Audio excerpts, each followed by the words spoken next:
Good morning, students. So, we are learning chapter number 4, that is disaster management. Okay, in the previous lecture, we have studied about the remedial measures, okay, that can be taken whenever we are facing any disaster.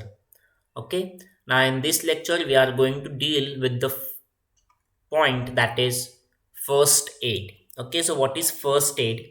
In day to day life, sometimes we have to face disasters or accidents of varying proportions. On such occasions, it is necessary to give some immediate aid even before medical treatment becomes available.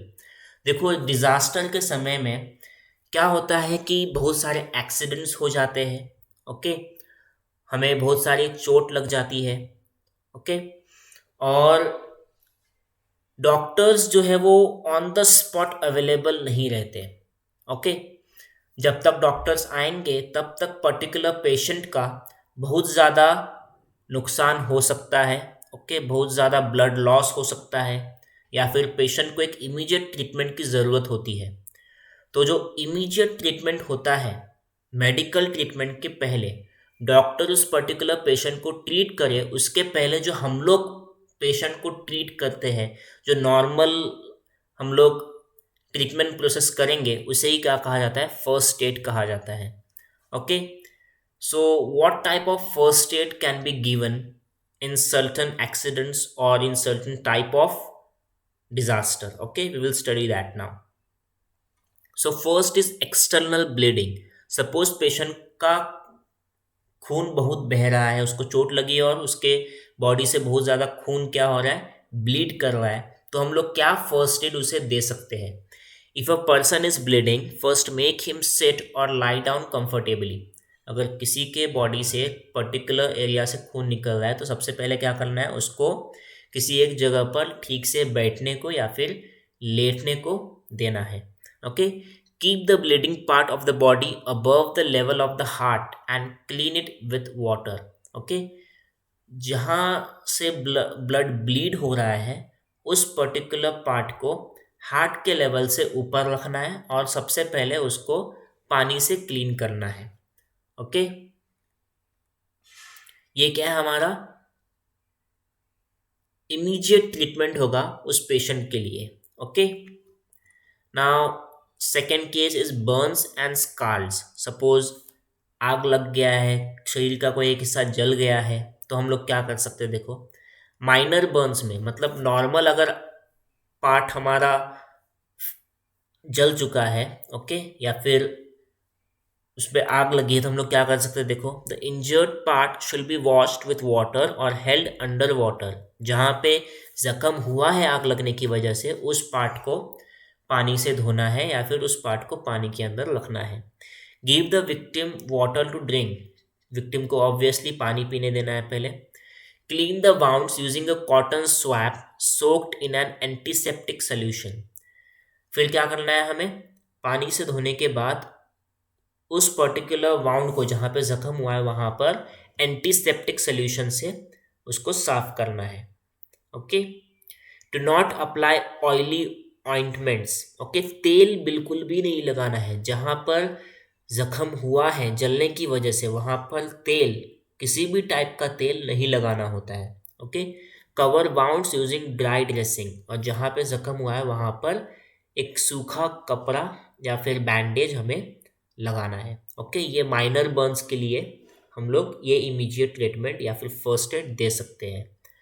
Serious burn के लिए हम लोग क्या कर सकते हैं? देखो, give emotional support. Obviously अगर कोई पेशेंट, कोई पर्टिकुलर पर्सन सीरियसली बर्न हो गया है उसका बॉडी, तो उसे इमोशनल सपोर्ट की ज़रूरत है, क्योंकि उसके मन में उस समय बहुत ज़्यादा डर जो है वो पनपता है। ओके, डर जो उसके दिल में डर बैठ जाता है और वो डर हमें दूर करना चाहिए।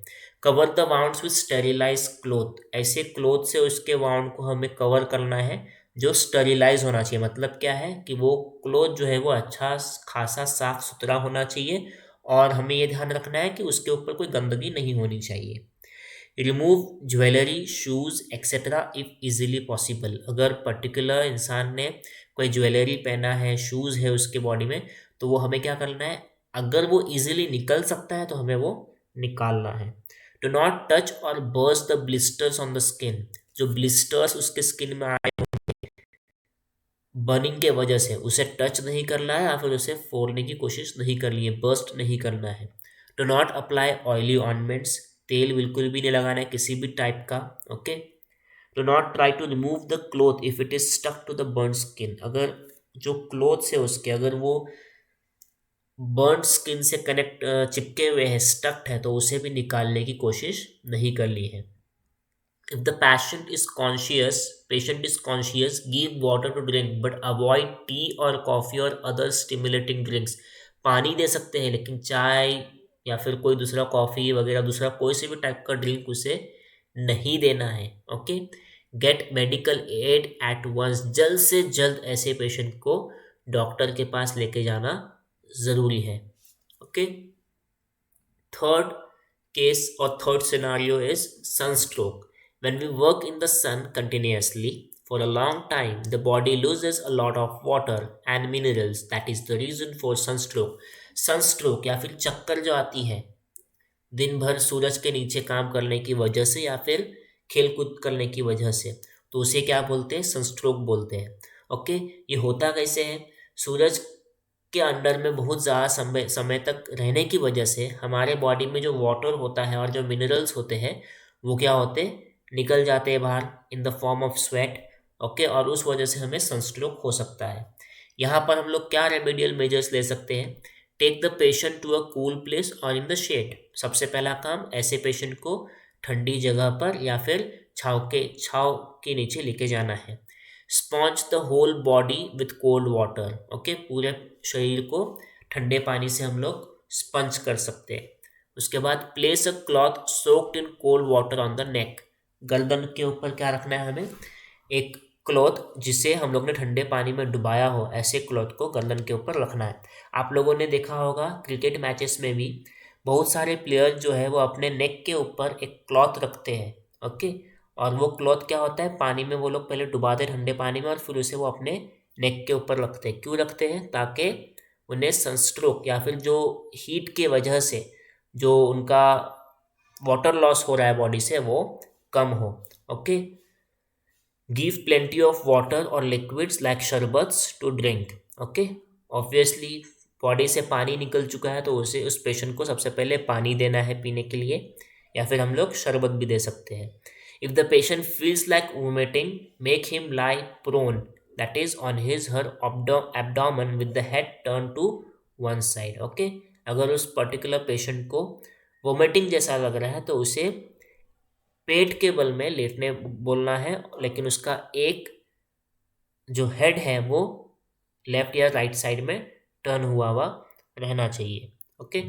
गेट मेडिकल हेल्प और shift the patient to a hospital. If the case is severe we should take a medical help और we should shift the patient to a hospital.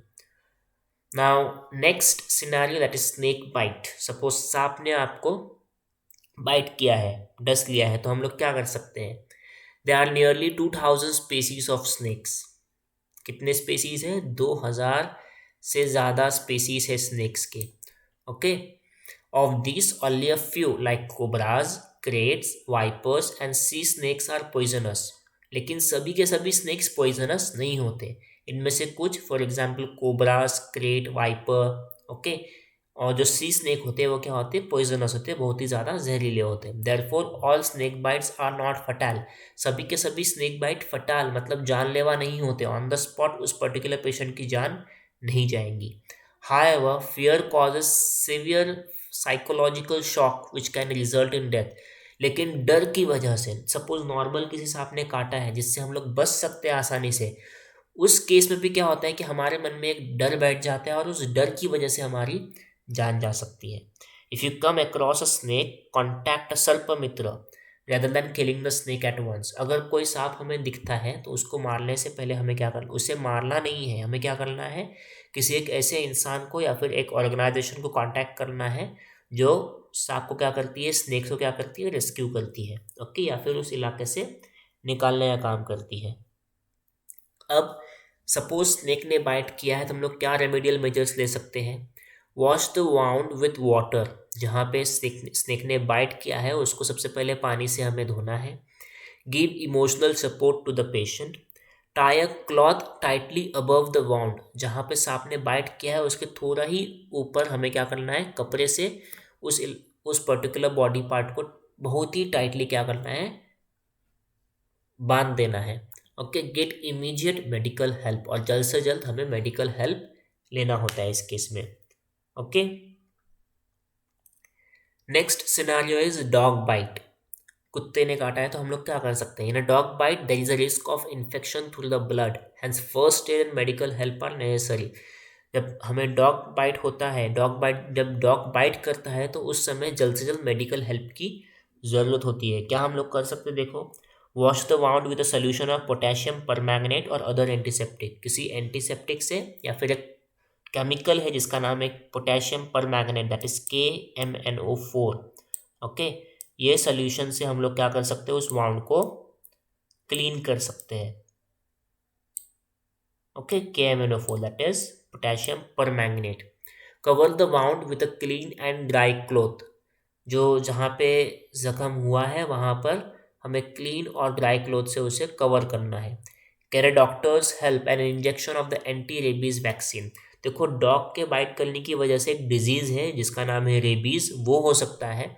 और रेबीज़ जो है, अगर उसे हम लोग ने ठीक समय पर ट्रीट नहीं किया तो वो क्या हो सकता है, जानलेवा भी हो सकता है। इसलिए जल्द से जल्द डॉक्टर की हेल्प लेना इस केस में ज़रूरी होता है, और रेबीज़ का जो इंजेक्शन आता है, एंटी रेबीज़ वैक्सीन जो होती है, वो हमें लेना होता है। Okay, so this was the last point. What we have studied in this particular chapter, we have studied about disaster. We know what is disaster. Okay, we know that disaster are classified as man-made disasters and natural disasters. Okay, alertness and immediate action are necessary on such occasions. Whenever disaster is taking place, we have to be very much alert, and we must be ready to take immediate actions to save our life and the life of other people. Okay, then effective disaster management and use of remedial measures can help reduce the losses. So after the disaster has taken place, the management of that disaster, okay, must be very much effective. We must use the methods or processes which can reduce the loss which has happened due to disaster. Okay, every person should know about safety precautions and first aid. Okay, everyone should know about the safety precautions, okay, and about the first aid that can be given to a patient whenever the patient has experienced a particular accident or faced a disaster. Okay, so by this we have completed our chapter number 4, that is disaster management.